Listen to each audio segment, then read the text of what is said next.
মিতুপৰ্ণ আছে আমাৰ সৈতে পোনপটীয়া সম্প্ৰচাৰত বিশ্ব ঐতিহ্য ক্ষেত্ৰ লাভ কৰাৰ পাছতে চৰাইদেউ মৈদামথলীত এইটো প্ৰথমবাৰ মেডাম মেফিৰ আয়োজন কৰা হৈছে গতিকে এই মুহূৰ্তৰ পৰিৱেশটো কেনেকুৱা মিতুপৰ্ণ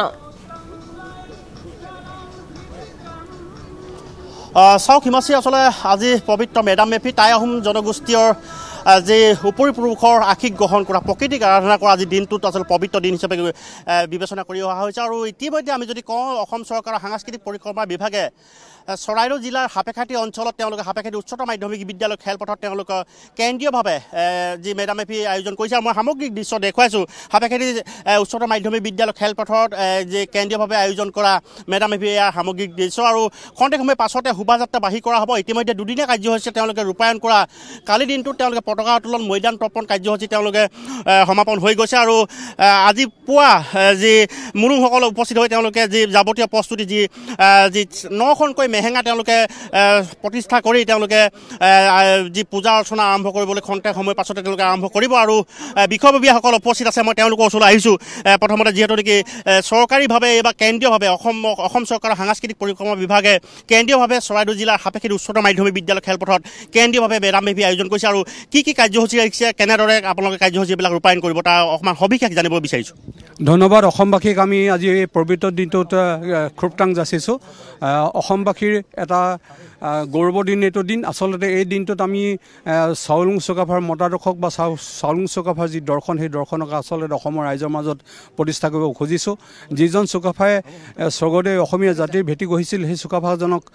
আমি আজি সোঁৱৰাৰ প্ৰয়োজন আছে আমি তেওঁলোকৰ বংশধৰসকলক পুলিন ফুটাসকলক সোঁৱৰাৰ প্ৰয়োজন আছে তেওঁলোকে সম্প্ৰীতিৰ বাট কাটিছিল তেওঁলোকে জাতি গঢ়িছিল তেওঁলোকে আচলতে আমাৰ মাজত কেনেকৈ সমন্বয় হাগুদাল গঢ়ি তুলিব পাৰি বা কটকটীয়া কৰিব পাৰি সেই সম্পৰ্কে আমাক আদৰ্শ দেখুৱাই থৈ গৈছে আজি মেডাম মেফি এই পবিত্ৰ দিনটোত আচলতে আমি তেওঁলোকক সোঁৱৰি পেলাই আমি জাতিটোক এটা বাট দেখুৱাব খুজিছোঁ এই গভীৰ সংকটৰ মুহূৰ্তত আমি বিচ্ছিন্ন হৈছোঁ ইজনে সিজনৰ পৰা বিচ্ছিন্ন হৈছোঁ ইটো সিটো জাতি জনগোষ্ঠীৰ পৰা বিচ্ছিন্ন হৈছোঁ এই মুহূৰ্তত আচলতে সমন্বয় হাগুদাল দৃঢ় আৰু কটকটীয়া কৰাৰ প্ৰয়োজন স্বৰ্গদেউ চাউলুং চুকাফাৰ এই আদৰ্শকে কেন্দ্ৰ কৰি 600 বছৰ ৰাজত্ব কৰা আহোম স্বৰ্গদেউসকলে দেখুৱাই যোৱা বাটেদি আচলতে আমি জাতিটোক আগবঢ়াই নিব লাগে অসমীয়া জাতিক আগবঢ়াই নিব লাগে আজি সংকল্প লোৱা এটা দিন আজি পবিত্ৰ এই দিনটোত অসম চৰকাৰ সাংস্কৃতিক বিভাগৰ পৰিক্ৰমাৰ মন্ত্ৰী ডক্টৰ শ্ৰদ্ধাৰ বিমল বৰা ডাঙৰীয়াই আচলতে আমাক অনুৰোধ জনালে যে আপোনালোকৰ 24তম বৃহত্তৰ কেন্দ্ৰীয় মেডাম মেফিখনৰ লগতে আমি আচলতে অসম চৰকাৰে পতা মেডাম মেফিখন আমি সাঙুৰি দিওঁ গতিকে আপোনালোকৰ সহযোগিতা আমি কামনা কৰিছোঁ আমি ক'লোঁ যে ঠিক আছে আমাৰ ৰাইজে ক'লে ঠিক আছে এইটো অতি ভাল কথা আমাৰ 23 বছৰীয়া 24 বছৰীয়া যিটো পৰিক্ৰমা বৃহত্তৰ কেন্দ্ৰীয় মেডাম মেফি পৰিক্ৰমাটোৱে আচলতে চৰকাৰী স্বীকৃতি এটা লাভ কৰিছে আৰু এই স্বীকৃতিৰ যোগেদি আচলতে অসমবাসীলৈ এটা বাৰ্তা আমি প্ৰেৰণ কৰিব খুজিছোঁ ৰাইজৰ উদ্যোগে সদায় আচলতে সফল কাম হয় ৰাইজে যদি উদ্যোগ লয় ৰাইজে যদি নখ জোকাৰে তেতিয়াহ'লে নৈ বৈ বুলি যিটো প্ৰবাদ আছে সেই প্ৰবাদৰ ফলশ্ৰুতিতে আচলতে আজি অসমবাসীক আমি দেখুৱাব খুজিছোঁ যে চৰাইদেউ এখন ঐতিহাসিক জিলা চৰাইদেউ বিশ্ব ঐতিহ্য ক্ষেত্ৰ হৈছে মৈদাম ক্ষেত্ৰ হৈছে আপোনালোকে সেইটো গম পাইছে স্বীকৃতি পাইছে 26 জানুৱাৰী তাৰিখে দিল্লীৰ স্বাধীনতা দিৱসৰ পেৰেডত আচলতে চৰাইদেউ মৈদাম ক্ষেত্ৰক আচলতে উন্মোচিত কৰা হৈছে প্ৰদৰ্শন কৰা হৈছে এইবিলাকে আচলতে অসমবাসীৰ গৌৰৱক অসমবাসীক আচলতে বিশ্ববাসীৰ মাজত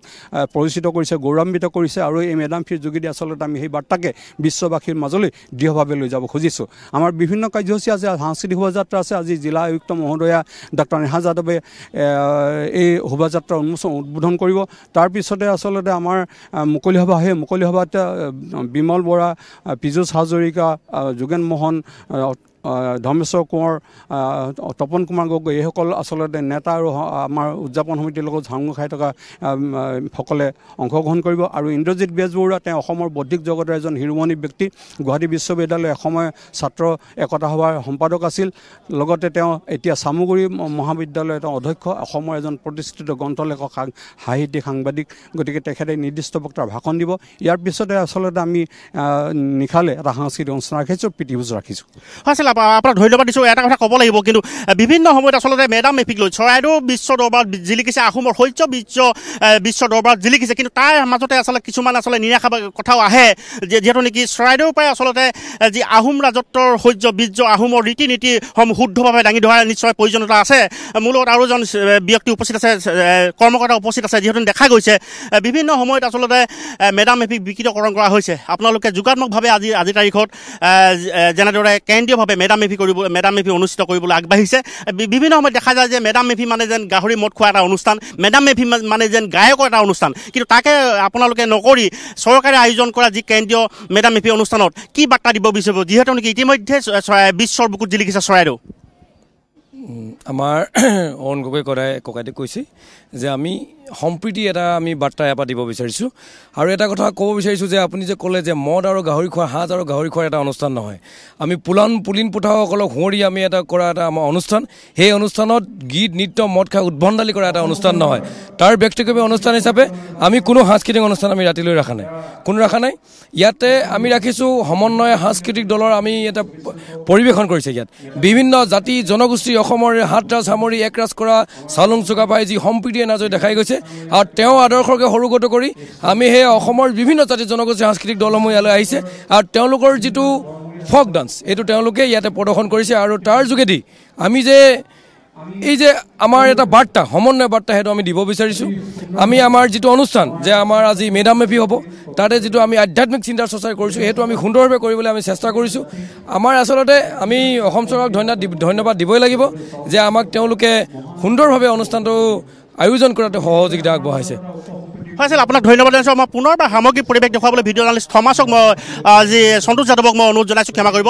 ইতিমধ্যে সন্তোষ যাদৱে ইতিমধ্যে দেখুৱাই আছে যে অসম চৰকাৰৰ সাংস্কৃতিক পৰিক্ৰমা বিভাগে আয়োজন কৰা চৰাইদেউৰ সাপেখাতিত আয়োজন কৰা কেন্দ্ৰীয় মেডাম মেফিৰ দৃশ্য আৰু খন্তেক সময়ৰ পাছতে তেওঁলোকে সাংস্কৃতিক শোভাযাত্ৰা বাহিৰ কৰিব আৰু এটা কথা ক'ব লাগিব যে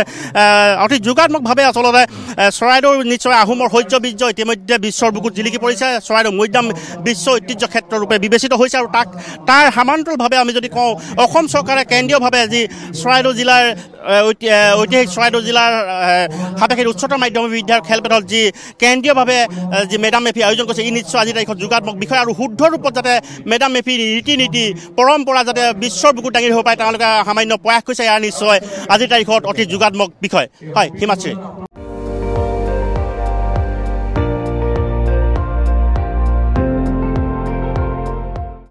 আপুনি চাই আছে ND24 সৰ্বশ্ৰেষ্ঠ নহয় সৰ্বোত্তমৰ দৌৰ